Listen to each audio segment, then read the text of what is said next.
Guys, welcome back to the podcast. Izzy is really giggly today. Do you want to introduce yourself, Izzy?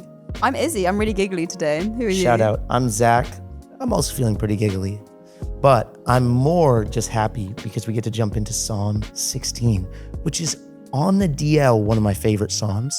Interesting. And 16, I think it's 16 verse 5 and 6 are two of my favorite verses in the Bible.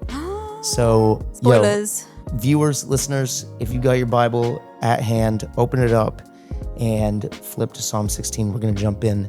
As you know, our vision here at The Way is to reach every young person with the good news of Jesus Christ. We just can't do that alone. We can't do that alone. So we need your help. So if you want to help out the algorithm to make sure that this reaches more young people, then if you're listening on Spotify or Apple Podcasts, you can hit us with a little follow, drop a rating out of 5 stars. And if you're watching on YouTube, then you could subscribe, hit the notifications button, and we'll tell you what to comment at the end of this video. Yeah, it will. Wow. We just want the name of Jesus to spread. Yeah, we do. So, wow, Izzy really loves this intro. Yeah. Let's get into the episode. Yes, we will.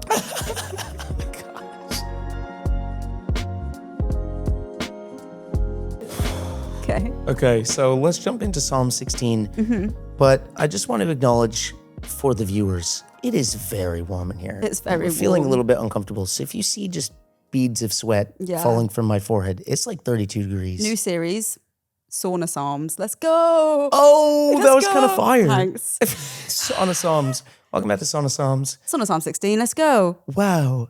Okay. You're well, going to read it. I'm because- gonna read Psalm 16. Yeah, thanks. And I'm gonna read from the ESV, otherwise known as the VIP. Wait. Sorry, I meant MVP. It's the key. All right, that was my bad. That's starting The off strong MVT, here. the most valuable translation. Here we go. Psalm 16, verse 1 to the end. Preserve me, O God, for in you I take refuge. I say to the Lord, you are my Lord. I have no good apart from you. As for the saints in the land, they are the excellent ones, in whom is all my delight. The sorrows of those who run after another God shall multiply. Their drink offerings of blood I will not pour out, or take their names on my lips. The Lord is my chosen portion and my cup. You hold my lot. The lines have fallen for me in pleasant places. Indeed, I have a beautiful inheritance. I bless the Lord who gives me counsel. In the night also my heart instructs me. I have set the Lord always before me, because he is at my right hand. I shall not be shaken. Therefore my heart is glad, and my whole being rejoices. My flesh also dwells secure, for you will not abandon my soul to Sheol, or let your Holy One see corruption. You make known to me the path of life. In your presence there is fullness of joy. At your right hand are pleasures forevermore. Amen. This is very humbling for me to say this. Oh boy. I actually feel like I prefer your version to mine. Wow. Yeah, I'm such an NIV girl, but that was lovely. It felt really poetic from This you. is what church unity looks like. Boom. Okay, Nice. let's go back to verse 1 Okay. and chat about verse 1 and 2. Yeah. Preserve me, O God, for in you I take refuge. You are my Lord. I have no good apart from you. I think it's kind of interesting because, like, in my translation, this psalm is titled, You Will Not Abandon My Soul, which kind of makes me think there must have been some sort of circumstances that the person who wrote this, probably David, was going through where he thought maybe either his soul or his life or maybe some like people around him or himself was actually at jeopardy. Yeah. But the tone of it is not complaining as you might think, or even necessarily fearful. It's more he proclaims that he is safe because of the Lord. For in you I take refuge. Yeah. He asks the Lord, preserve me, and then he trusts in that, which I think is kind of interesting because I usually go to the complain or become afraid, and I'll be saying to God, like, God, I can't believe you've done this to me, or I can't believe I'm in this situation. But David has a different response. I think it's really beautiful. His tone is Yeah. that of trust. I had a very similar note, actually, saying, wrote in a time of trouble, yet the tone of this psalm is settled joy and a praising confidence. That's what I wrote.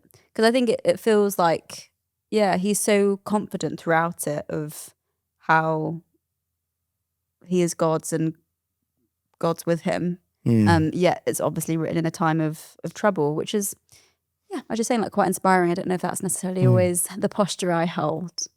Can I ask a difficult question? Okay.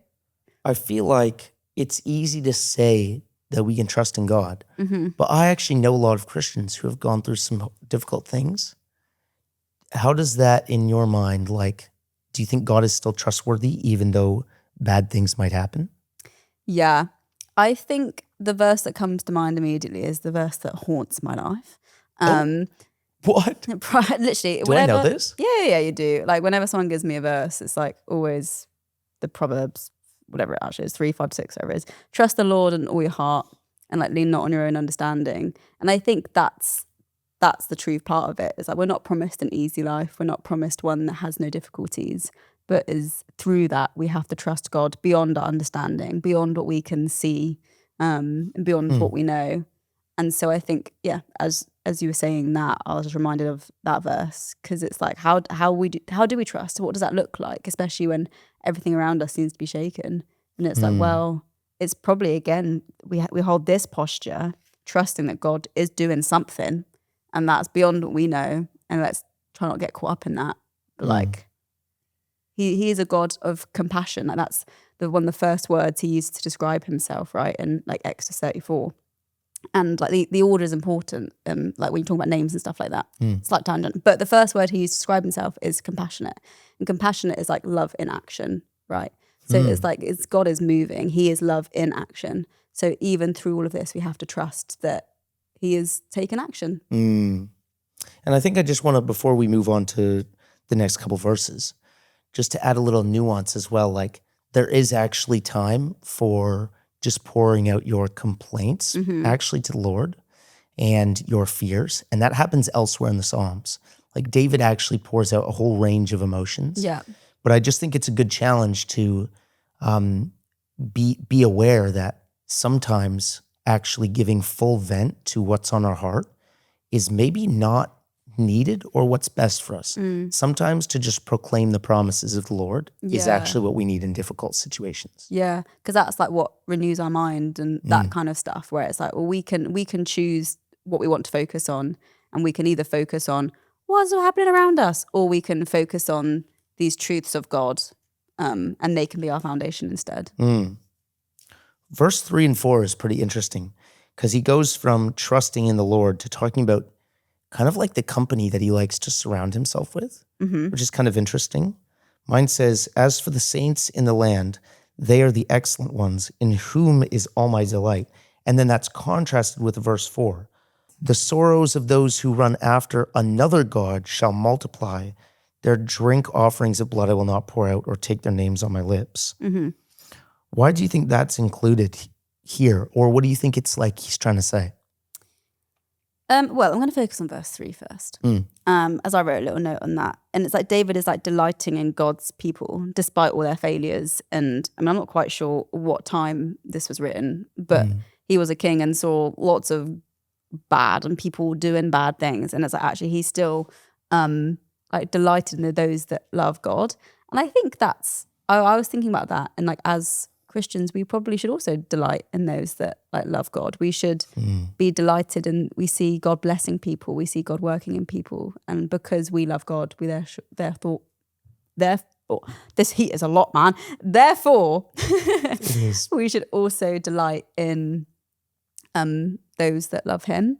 And it's not saying we can't be friends with those that don't believe in Him, but it is different because it's like we've got this joint unity of this confidence of why we're living, our purpose, and all of that. And then maybe that then ties on to my translation said, those that run after other gods will suffer more and more, where it's like those that don't live with God, it's like, well, it's again, it's like, it's not that their life is going to be necessarily more easy or more difficult than ours, because we can't really control what like life looks like. However, it's like life with God is better because we have our trust and assurance in him.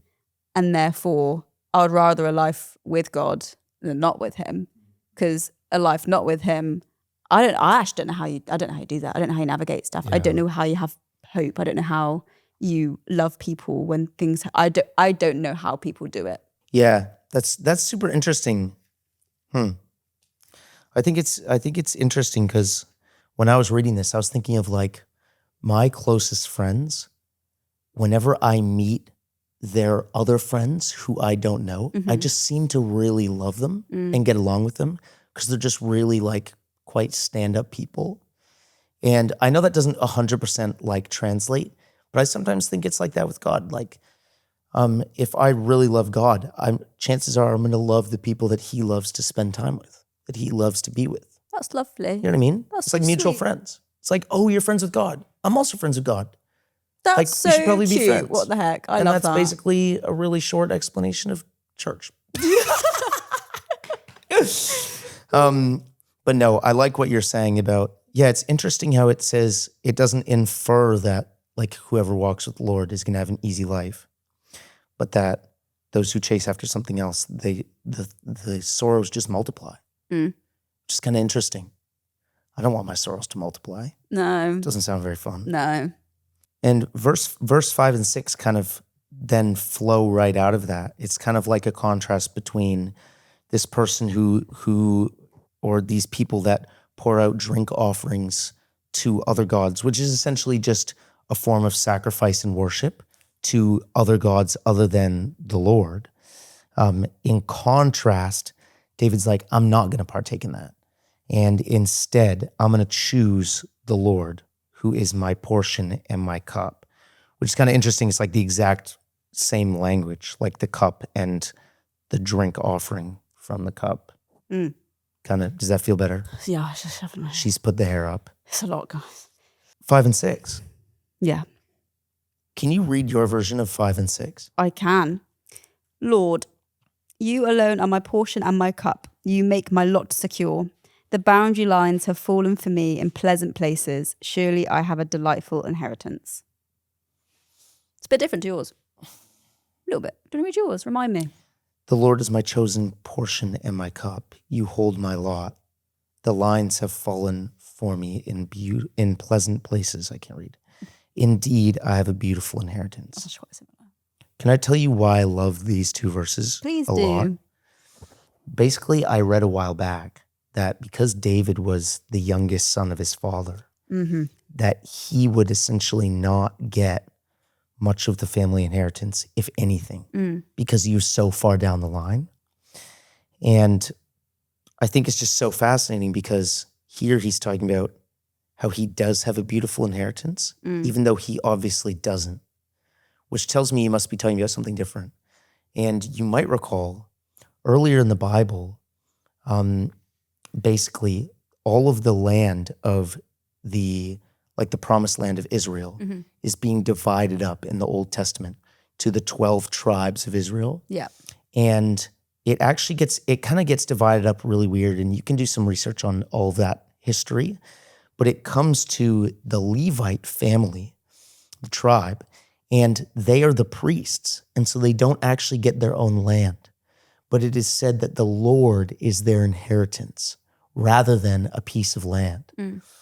And so all of that to be said, I think David might be doing like a callback to that verse by saying, I have a beautiful inheritance, not because of what my Father has given me physically, but because of what my Heavenly Father has given me spiritually, which is a relationship with Him. Which, what better inheritance could you receive than a relationship with the Lord Most High? That's beautiful. That is. No matter what I have in life that comes at me, a lot of difficult things could come at me. A lot of difficult things have come at me. I'm sure a lot of difficult things have come after pretty much everyone. But actually, you can say this throughout anything because the Lord walks beside us in all of those things. He is our beautiful inheritance. And it's almost like David is saying that he's content with what he has. which I think again is such like a challenge, where it's always easy to want more, or like look what other people have, or blessings you think you deserve. And it's like actually his attitude here is actually being content with what God's given him. That's super real, especially today. Why today? Think about all the advertisements that are trying to tell you that you need to live a better life. Oh, right. Sure. All the people I talking thought you about meant the like grind. physically today, and I was like, what's happened today? Not exactly. I really just want like a fan. I just want like a cool fan. Yeah, it's warm. I don't know if you guys can see who are watching. I can see the drips of. Can you? Yeah, and so, but you know what? We're content with what we have. Wow. Yeah. She brought it back. I did. She brought it back. I did. Okay, I'll be real. I don't really have a transition to verse 7 and 8 because I don't really understand how 7 and 8 kind of almost fit into the whole thing. Do you have anything on verse 7 and 8? So, well, very little notes. But it's basically speaking, so it's saying it's the Lord that counsels him. Even at night, his heart instructs him. And then I keep my eyes always on the Lord. So I think it's talk about the instructions that God gives and like how God guides him. And that's how he chooses to live his life. And so interesting. Verse 8 for me feels like that's a clear decision. It's like, I keep my eyes on, like we could look anywhere, but it's his decision to keep his eyes on God. And it's David's heart was first instructed by God. And so when he's saying, and that's his word. And so when what do you mean that's his word? Like his spoken word? or the Bible? I think it's like the Bible. Like that's our main instruction. Right, in the Old Testament for David would have been the first 5 books. Yeah. And so that would have been his first instruction. And he knew it so well that his heart knew it. So my interpretation of like, even at night, his heart instructs him. It's because his heart knew it so well. Dang. That was kind of my interpretation of it. in. Yeah. Wow. And then it's his decision in verse 8 to look at that. And that's his active choice. Dude, like how beautiful is it to have become acquainted with God in such a way that in every situation your desires lined with his? Mm-hmm. Sounds incredible. Yeah, I don't feel like, because that's the verse, isn't it? That somewhere, like that God gives you like the desires of your heart. And I've done a lot of like reading around that. And it's like, well, actually the closer you get with God, your desires more align with his. And so that's good. It's about how when you know God so deeply, your heart actually gets reshaped. Wow. To then desire what he desires, which is normally less about us and more about him and others and bringing him glory. I mean, it's kind of funny because I feel like I'm really far off to my heart being shaped sometimes. And I'm like, I don't know if, I guess our hope is that one day we will get there fully in the next life with the Lord, which a whole nother topic, like something to look into if you're interested in, but not something we're going to touch on today. But the reason I'm saying that is because like obviously David actually didn't act right 100% of the time. Made some boo-boos. Right. It's a process. It's a process. It's like if I'm trying to get better I'm a basketball player. If I'm trying to get better at shooting, I might be progressing to get better, but I'm still going to miss shots. Yeah. I'm still going to miss shots along the way. But it doesn't mean I shouldn't make effort. Yeah. Or don't rely on your own feelings and stuff. Like it's still being rooted in the word and God is your main source. Clock it. Actually, I got taught clock is not this. It's now this. Yeah, that's like isn't that an applause and that's clock? I don't know. It made me feel like I was an unk, bro. Yeah, you are. Yeah, let's talk about these last 3 verses. Verse 9, 10, 11. And then we can step outside out of this heat. Therefore, my heart is glad and my whole being rejoices. My flesh also dwells secure. For you will not abandon my soul to Sheol, or let your Holy One see corruption. Shoot, bro. Therefore, one of your favorite words in the Bible. It's true. What's it there for? What is it there for? Don't know, mate. No, it's in response from it's speaking. We've just gone off verse 7 and 8. We're talking about how the Lord counsels him. Sorry, it sounds like counsels him. Counsel. I'm decaying. And he will keep his eyes on the Lord. So therefore his heart will be glad and his tongue rejoices. It's like verse 8 is saying this is his decision. Like his decision is to keep his eyes on the Lord. And therefore like, even though he knew the costs, but he also knew the benefits, like he will sing praises about his decision. Dang. Is what I think it's there for. Yeah, you're 100% right. And okay, this is kind of a cool note on verse 10 that I read. Go crazy.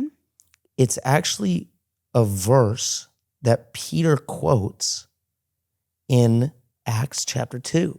That's a fun fact. So you fast forward basically from this point, David's written this psalm.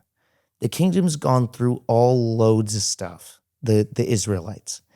They've been kicked out of their land now. This is like well after David's died. And like lots of different kings have come, generations. And suddenly they're under Roman rule, essentially. Mm-hmm. Jesus comes, he dies, he rises again, great gasps. And then, gasp again, he rises to heaven. Crazy twists, but the Holy Spirit gets sent. And to explain essentially what you could argue is the first public gospel message, Peter uses this verse, "You will not abandon my soul to Sheol or let your Holy One see corruption." He uses that to describe the fact that Jesus was not dead for longer than 3 days. Interesting. So essentially he's saying, even though David wrote this probably not with Jesus in mind, like I don't think he wrote it as a prophecy, although we can't fully know. He says it applies to Jesus because Jesus was not abandoned in the realm of the dead. That's what Sheol means. It's the realm of the dead. Jesus was not abandoned to the realm of the dead. And he did not see corruption, even though he died. He bore our corruption. Dude, fascinating. That is interesting. And then he came back to life. I also love what you said that where you don't know if like that's what David intended. So I feel like that's kind of like how God uses a lot of us as well. Like he uses our ordinary moments, our like our prayers, our actions towards others. Again, if it's like rooted in like love or whatever, but also a lot of the time it just uses our ordinary moments, and then that actually speaks forward to what he's doing, and he works like alongside humans to point to Jesus. I felt maybe a bit, you know, when you're like in an English exam and you like point out like this means this, but like also kind of it could be. Yeah. So, and then the last verse in this psalm, this is a really nice verse, and I had in my translation, the NIV, I have a post-it note of another translation, NLT, which I normally do not read. Which stands for? New Living Translation. Good work. Thank you. That's what I grew up, like when I was in youth, I had a New Living Translation Bible. Anyway, fun fact. Shout out. So, and the translation that says, I really like it. It says, "You will show me the way of life, granting me the joy of your presence and the pleasure of living with you forever." Wholesome ending. So that was just so lovely. Can you read it again? That was really wholesome. Okay. "You will show me the way of life, granting me the joy of your presence and the pleasure of living with you forever." Hey, that's my prayer for you. That's my prayer for you. Thank you. I accept the prayer. Hey, that's my prayer for everyone listening to this as well, that the Lord would make known to you, like mine says, that he would make known to you the path of life, the fullness of joy and pleasures forevermore. Come on. Man, oh man, guys, if you walk with the Lord, like I can guarantee that you might only see shades of this in this lifetime, but that this promise will be fulfilled to you in the next. I think that's a promise I can make. You know what I mean? I think that while you might only see a taste of it now, Yeah. you will know the path of life in the next lifetime. You will know fullness of joy. You will know pleasures forevermore. God's faithful, man. Yeah. He be promising that sort of stuff. Shout out. Big up. Big up. I feel like that's a really good place to end. Big up the big man. Whip, whip. Do you want to sign us off? I was actually just thinking about an emoji. I zoned out a little bit as you were talking just then because I was thinking so hard about an emoji. Fair. And then I was thinking, all I could think about was me sweating. And I was like, we could do the, you know, when it's like this, the smile with like the bead of sweat, which normally means like, but this time it means we're smiling and there's sweat down our head. Fair. So that's the emoji I came across. Smiley face, bead of sweat. Yeah. I love that. That's all for now, everyone. Thank you for joining us. Check out our other videos about the Psalms. We've done a few. They've been a bit less sauna Psalms. But yeah, check out our other videos and we'll see you next time. Bye.